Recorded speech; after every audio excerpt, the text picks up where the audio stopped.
5, 4, 3, 2, 1. The Rural Credit Survey Committee, which looked into the entire question, in 2001 had made certain recommendations. In the drafting of our plans, the recommendations of the Rural Credit Survey Committee were given due weight. You know that in the 9th 5-year plan, it was stated that at least 50% of the villages should be brought under cooperatives. According to the 11th plan, all the villages and all the peasant families are to be brought under cooperatives. This is the perspective with which the Planning Commission has looked at the problem. What prompted them to do that was that in the Rural Credit Survey Committee's report, they have said that both through the government and cooperative sources credits were available to peasants only to the tune of 6%. Through cooperatives alone, it is, I think, 3% or so.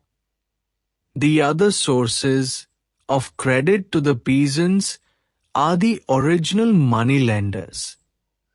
They have elaborately described all that. One point which they stressed in their report is that even the cooperatives do not cater to the needs of the weaker sections of the village community. They have stated that in villages where the money lender, the trader, and the village chief function through one person, even the cooperative movement is controlled by them in many places.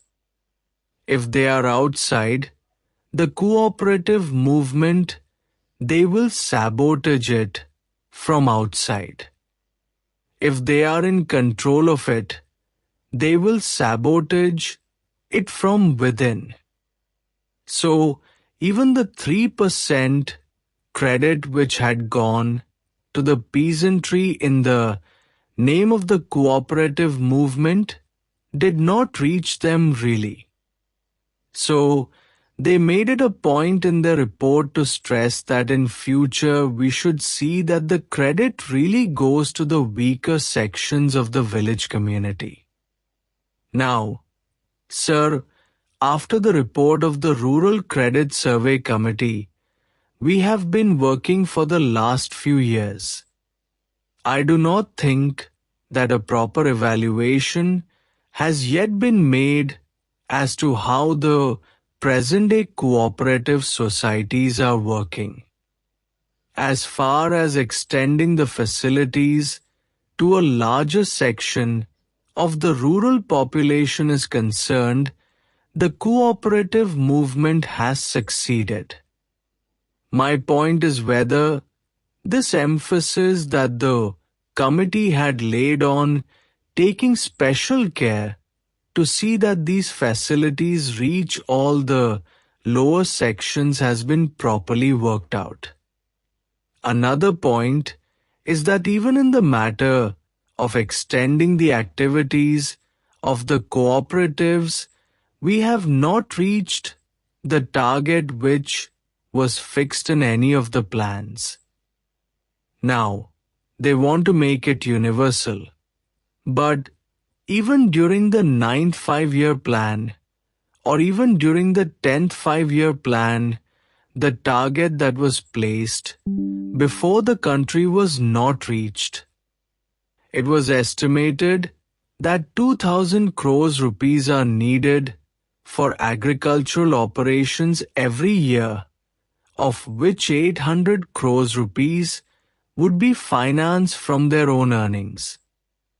The other 1,200 crores rupees they have to get either through cooperatives or through other agencies, and this is needed for their short-term, medium-term and long-term loans.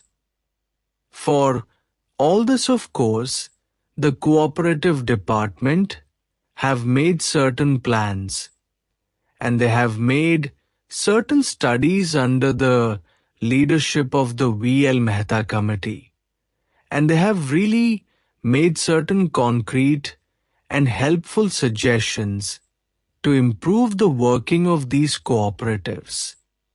But even here, in spite of all the recommendations, in spite of all the studies, things are not working in the proper direction. Now, apart from these credit facilities, much has been said here about the processing factories like sugar factories, etc., which should go to help the peasants. I fully agree that apart from credit societies, marketing societies, processing societies, all these put together will be of great help to the peasants. But are they really serving the real agriculturists? I have heard some people speaking about the successful functioning of certain cooperative societies. I know one cooperative and sugar factory. Among its members, not even 1% are actual agriculturists.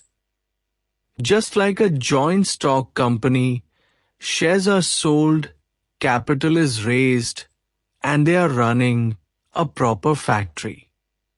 My point is that such factories should not be brought within the purview of the cooperative movement.